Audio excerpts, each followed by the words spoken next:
Lemongrab is one of the most controversial characters in Adventure Time. People usually fall into two camps.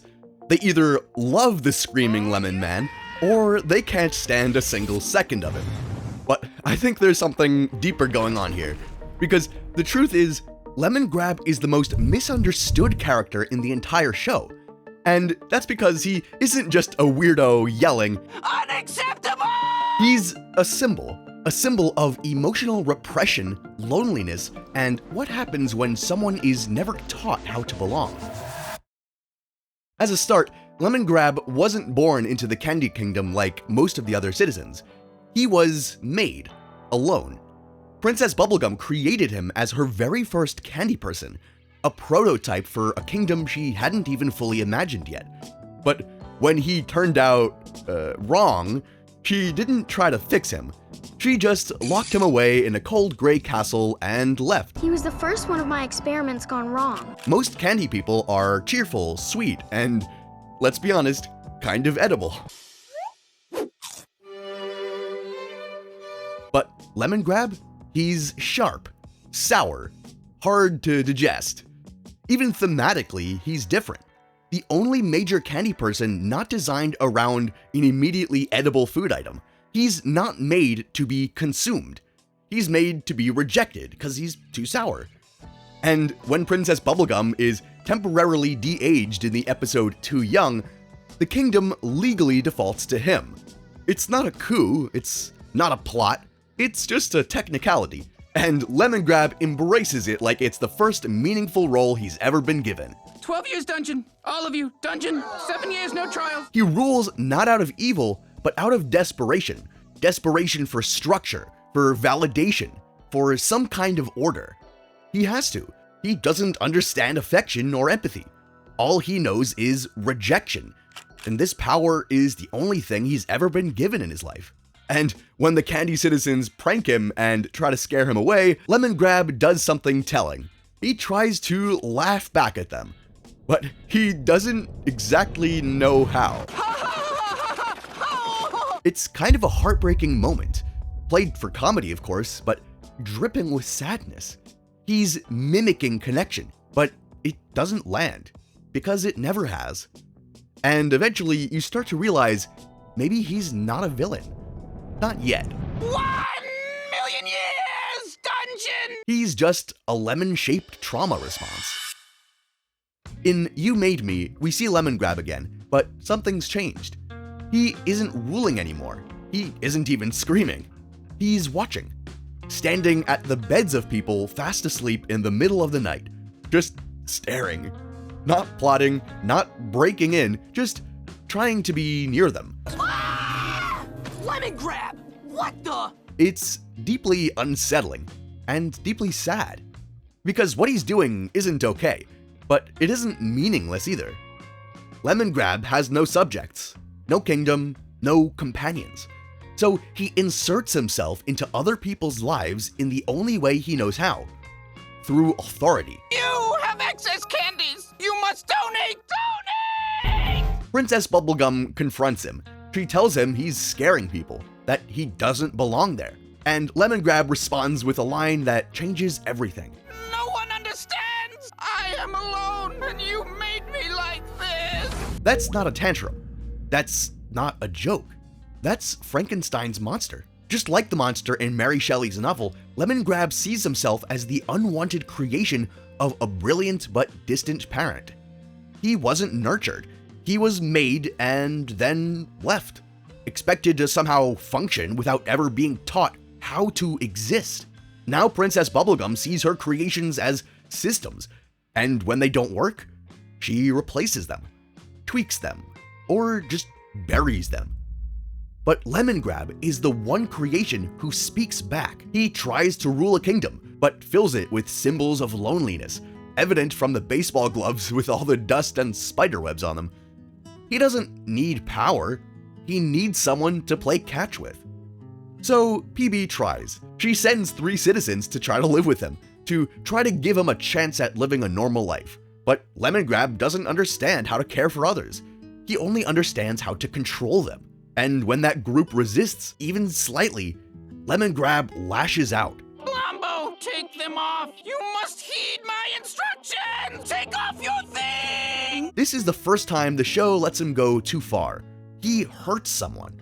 Not to dominate them, but because he truly believes that he's doing what's right. All unfit citizens of Lemongrab must be reconditioned! And after that, he goes back to his old ways, stalking citizens in the Candy Kingdom. So PB confronts him again. Hey! What happened to your new citizens? PB tries to teach him how to take care of citizens, and that's when we truly get to understand Lemongrab's ways. He tries to copy what PB shows him, to show care for people. But who says PB's ways are right? Lemongrab only knows exactly what PB has taught him in the past.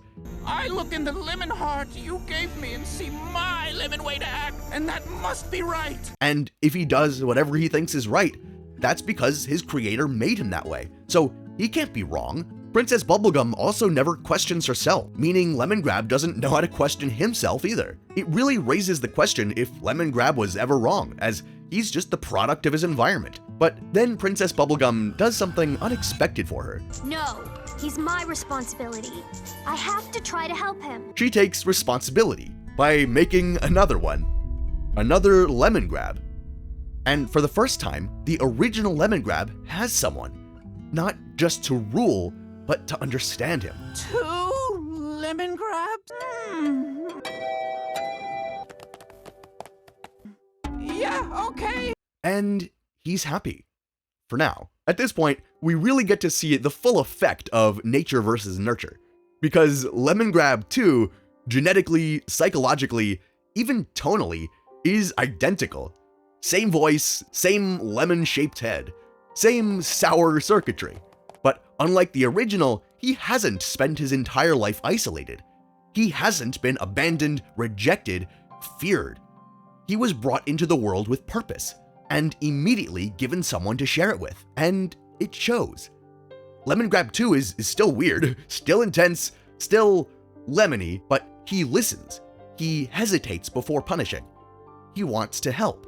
And you realize that this isn't a clone, this is a mirror, a reflection of what Lemongrab 1 could have been if he hadn't been alone for so long. It's one of the most quietly tragic truths in the entire show.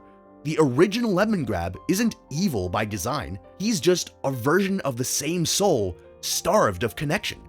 But that's only the first part that makes him misunderstood. When we return to the Lemongrab Kingdom in All Your Fault, everything has changed. The Lemongrabs are no longer just lonely weirdos in a castle, they're running a civilization like they've always wanted. But they're not very good at it, as the lemon people are starving. What a surprise. So they send a letter to Princess Bubblegum that says one thing. Princess Bubblegum, we are starving. Immediately send us all of your candy. How dare you? Ours, Lemongrabs. So what happened here? That's for Finn and Jake to find out. When they arrive, it's a horror show. The kingdom is crawling with lemon people. Not just citizens, creatures. Some are half-formed, some are feral. It's like a factory that's been making life without any understanding of what life is. You know, like a rogue Frankenstein's monster. The Lemongrabs had used every ounce of their food supply to create more lemon people. It's explained in a little bit why. First, we see one big lemon dude at the center of it all. His name is Lemon John, and he'll be important later. For now, he's their monstrous creation. A godlike lemon colossus made from everything they had left. The Lemongrabs are starving. Their citizens are starving. Their kingdom is collapsing under its own weight. But why? Well, all because PB left a formula behind that showed them how to create candy life. And if their creator left it behind, it must have been a sign. Because of that, they take no responsibility. Yes, all her fault. And maybe they're not entirely wrong, because PB did leave them alone. She did make them this way, and she handed them a formula capable of creating life. Probably by accident. But the Lemongrabs didn't just make a mess, they made a metaphor. A kingdom built on compulsion, misunderstood love, and a total collapse of empathy. They don't see citizens. They see reflections, extensions of themselves, obedient shapes that mirror their will. And when they don't obey, they're punished. It's what happens when you give someone infinite power, no love, and no way to cope with difference. Now, once the Lemongrabs receive all the seeds they need to feed their people, they just use it to create new life again. You really are gonna die. And all your boys, too. Our boys? And after making plans to go to the Candy Kingdom and take all of their candy from them by sending Big Lemon John on its way, something happens. Finn and Jake try stopping Lemon John by hitting him in the heart, even though it wasn't really pumping before. But once they hit it, it starts beating, which is a reference to the Grinch if you didn't catch that. And then Lemon John feels something, empathy. If I act, the candy people will suffer. And then he makes a choice. He sacrifices himself. The greater good demands but one course only, that I dissolve the bonds uniting me and become component to all. He lets his body dissolve, creating food for the Lemon Kingdom, a final act of peace and empathy. The one thing the Lemongrabs could never do. And in that moment, it becomes clear. Even the most grotesque creation in this world was more capable of love than its creators. They should have called him John Lemon. The crisis is then resolved by Princess Bubblegum erasing the recipe to create life from the brains of the Lemongrabs, where we also find some funny notes from the animators. Like, I feel bad for those who try to read the thoughts of my sour brain noodle because no clues are to be found to my origin or my future. Holy cow, can all of this writing take any longer? And of course, Unacceptable! but now that the crisis has been averted, the Lemongrabs have citizens to rule and there's enough food to feed them. Everything from loneliness to abandonment is solved, right? Well, not really.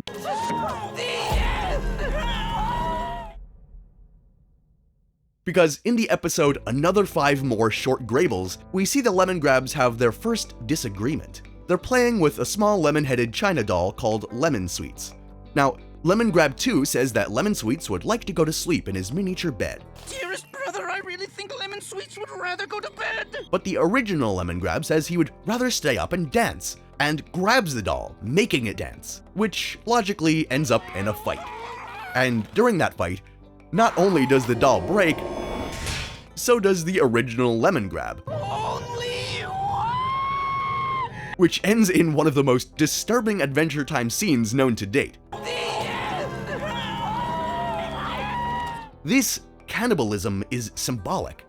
It was all about control, about sameness, and the unbearable fear of being truly known and still disagreed with.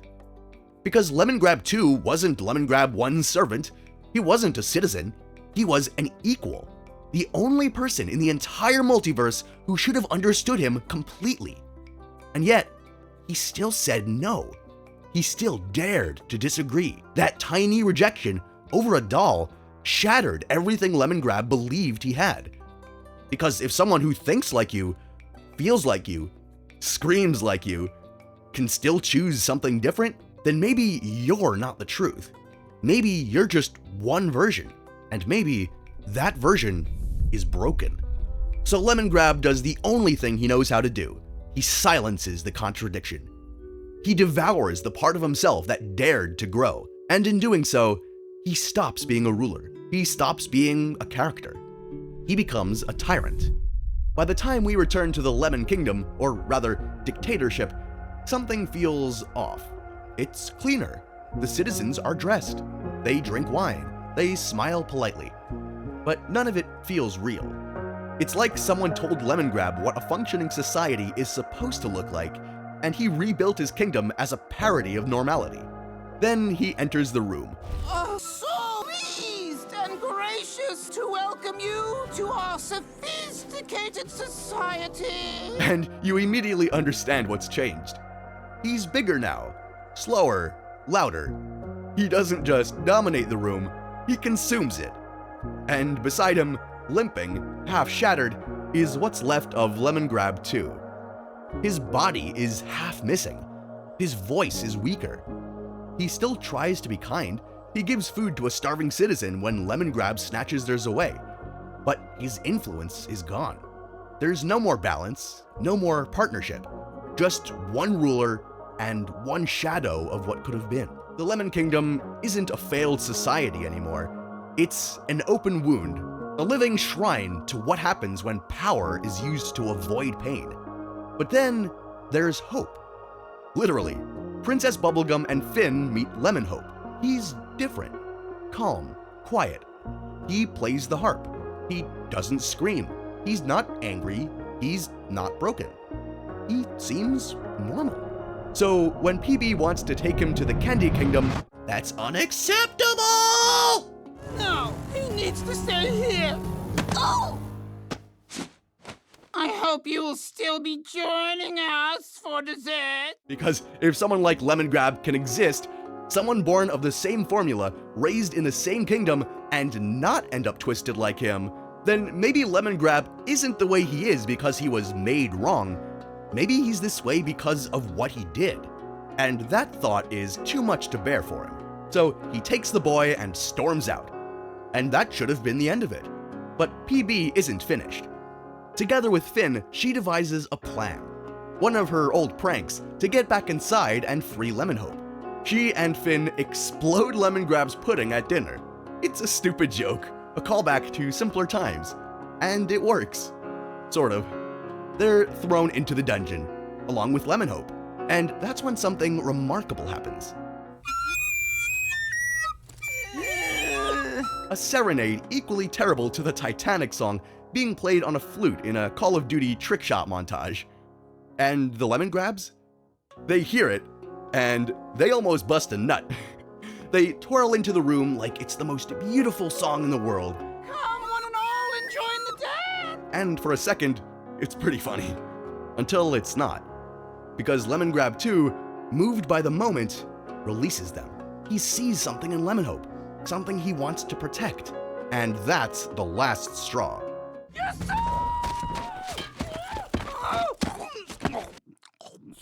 Lemongrab calls his brother soft, weak, disobedient, and he devours him whole. This isn't just horror anymore. This is collapse. Lemongrab has eaten the last piece of his humanity, the last thread tying him to balance or kindness or anything outside his own authority. And now he wants them all dead. You leave me no choice, Lemon Gentry! Go forth! Go forth now! The Lemon Children swarm the heroes, forced to do so by their shock collars. Chaos erupts. PB and Finn try to fight their way out, but it's not looking good. And then, a voice. Lemongrab 2 claws his way halfway out of Lemongrab's mouth. It has cost me much, but I have learned lemon need not squeeze lemon to survive. Lemon Hope, go forth, grow strong, and return for us. And in one final act of defiance, he releases the children from their collars. And just like that, the fear breaks. The Lemon people stop fighting. They help PB, Finn, and Lemon Hope escape over the castle gate, clinging on to the hope that one day, Lemon Hope will return the favor and save them. After the escape, Princess Bubblegum brings Lemon Hope back to the Candy Kingdom. She gives him what Lemongrab never had, a room, an education, and the promise of a future. Not one of control, but of meaning. To her, he isn't just a child, he's a symbol, a second chance, the one who will return and save the Lemon people from the monster who made them.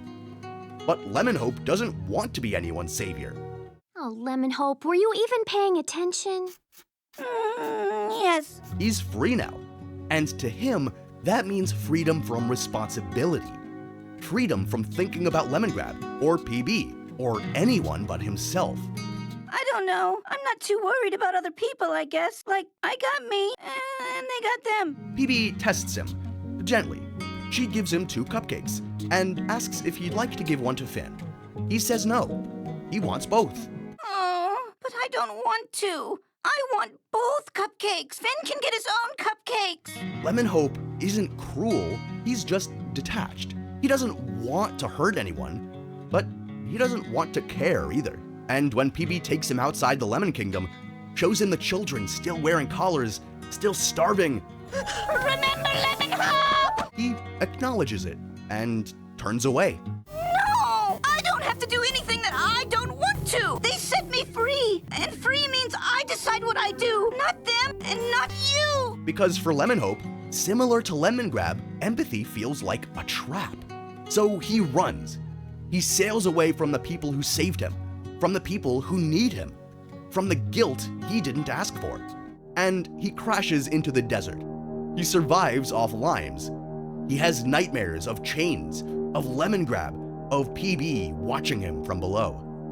In one dream, he walks above a floor made of her gum, carefully avoiding her. But no matter what he does, she's always there, always watching, always waiting for him to be the hero he never agreed to become. Because that's the prison she built. Not with collars like Lemongrab, but with expectations.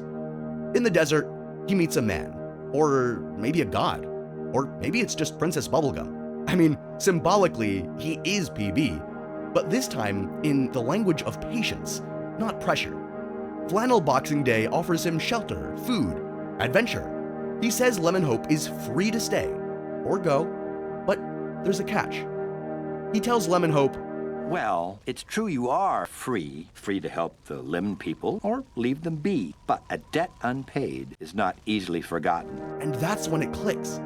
Lemonhope doesn't go back because he's a hero.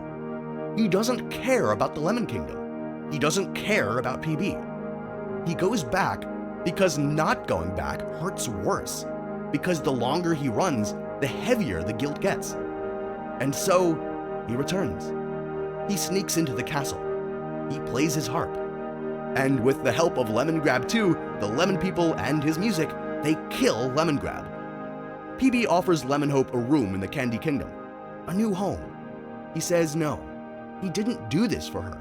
He didn't do it to belong.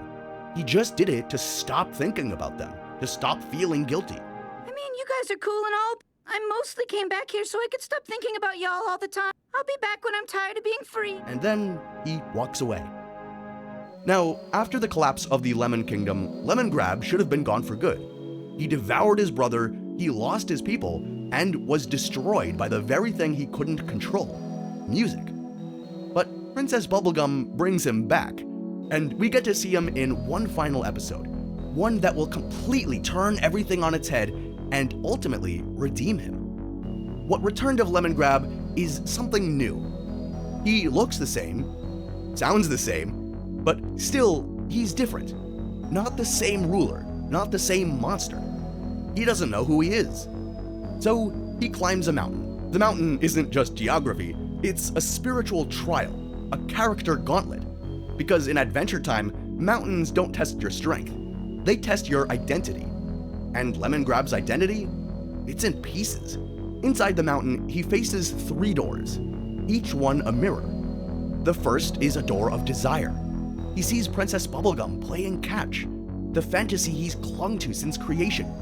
Let us play the game of catch. I am eager to relate to you. The parents he never had. When he goes to sleep in this episode, you can see his servants put a baseball glove on his hand. That's because he plays catch in his dreams. We also recognize it from the earlier episode. The second door is the door of fear. He sees Lemonhope destroying his kingdom, not out of hate, but out of change, out of growth. As your younger, more relatable new ruler, I shall endeavor to undo all the order imposed by my predecessor. And lastly, the door of self. Living up to its name, he sees himself and Lemongrab 2 locked in combat over lemon sweets. 2 voices in one body. One past he can't erase. One future he can't define. And he chooses self. It's a choice full of meaning. The doll, a harmless symbol of disagreement, is the exact moment Lemongrab broke. By diving into it, he's not escaping his trauma, he's confronting it. That's when he falls into grease, something he's been denying for his entire arc. I am grease? It's not a metaphor for madness, it's a metaphor for raw emotion. Because grease is everything Lemongrab was taught to fear. Mess, chaos, things that can't be ruled or controlled. But now, he sees it's him. And for the first time, he doesn't fight it. I am grease? Not a king, not a clone, not a screaming reflection of someone else's failure. just grease, just himself. And then he meets Matthew, a cosmic entity made from countless beings who distilled themselves to their source materials to exist in oneness. Matthew is calm, united, peaceful. He offers Lemongrab exactly what he's always wanted: a place, a role, a version of self that never hurts again. All Lemongrab has to do is merge, give up his cracks, his pain, his otherness, and become one of many. That's why you're here, LG? To merge with Matthew? It is one option, to know the ecstasy of my ego death. But Lemongrab doesn't bow, because he sees what Matthew really is: an infinite staircase of sameness, a false god of control masquerading as peace. And finally, he understands. Peace isn't erasure, unity isn't healing, and order isn't the same thing as wholeness. Instead of merging, Lemongrab throws Lemon Johns into Matthew's mouth, collapsing the whole system. Matthew explodes. The false unity shatters. And in its place, 15 beings, once part of a collective, now separated and confused. They begin to surround Lemongrab, angry, afraid. But Finn saves him. They return to Castle Lemongrab. Jake drops him through the roof. He falls through a pool of lemon juice, down through the ceiling, and lands gently in his bed. And then, in silence, he chews on a Lemon John and spits it into the crack in his ceiling. Not to fix it per se, just to fill it, because Lemongrab has finally accepted something no one ever taught him. He is not perfect. He is not order. He is grease. And grease might be slippery, messy, hard to hold, but it holds things together. For years, Lemongrab was written off as annoying, shrill, one note, designed to irritate. But dig a little deeper, and you'll find a character who's resonated with people for reasons far beyond comedy. Lemongrab isn't just a villain or a freak. To many fans, he's an allegory. Some see him through the lens of neurodivergence, particularly the autism spectrum. His rigid thinking, his difficulty with understanding empathy, his sensory overload responses and social confusion. Others see him as a symbol of emotional neglect, a child never taught how to connect, lashing out at a world that never made space for him. There are also some powerful queer readings. Lemongrab is widely interpreted as asexual or aromantic, someone who wants closeness but doesn't fit the traditional ideas of love, desire, or partnership. And that confusion, that pain, echoes loudly in his loneliness. He doesn't understand how to be in the world. So he tries to make the world understandable, through order, through control, through making everything else reflect him, even if it hurts. And the truth is, that's all he ever was. A scared creation, built without tools, expected to behave like everyone else. Adventure Time has dozens of characters with complex arcs, but Lemongrab has the most complex transformation of any non-main character. Not because he becomes good, but because he becomes real. That's what makes Lemongrab the most misunderstood character. He was never meant to be liked, but he was always meant to be felt. He begins as a shrieking punchline, a lemon with a god complex and the voice of a dying flute. But the longer you sit with him, the more he stops being funny and starts becoming familiar. He's what happens when you try to live without being loved, when you're punished for needing control and broken for not knowing how to share it, when you're too loud, too sensitive, too much for the world around you, and somehow you survive anyway. You don't fix everything. You don't become someone new. You just sit with who you are, and maybe for once, you stop screaming. Because Lemongrab is not a cautionary tale. He's not a villain. He's not a tragedy. He's grease. And grease isn't perfect. It's messy. It sticks to everything. It makes people uncomfortable. But it holds the world together. And if you want to figure out how you can hold yourself together, check out our video on how Finn finally found love again by learning how to stop chasing it. click here to watch it. If you don't, that's unacceptable!